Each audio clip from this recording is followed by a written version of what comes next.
काहे खातिर पापा बसावा कटावेला, काहे खातिर करेला ओहारा, काहे खातिर पापा बसावा कटावेला,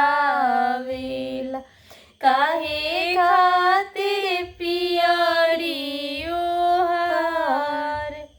काहे खातिर पापा हो मरावा छावावेला, काहे खातिर आंसुआना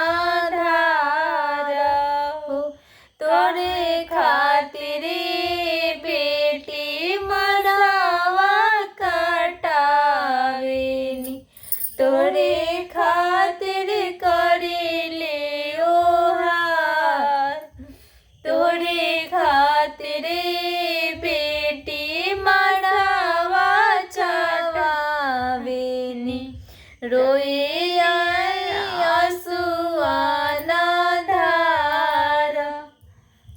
हो, काहे लागी पापा मोरे भेजता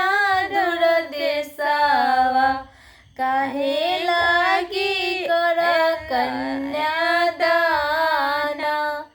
काहे खातिर बाबा भेजत दूर देशवा, काहे लागी कन्यादाना हो, धर्म लागी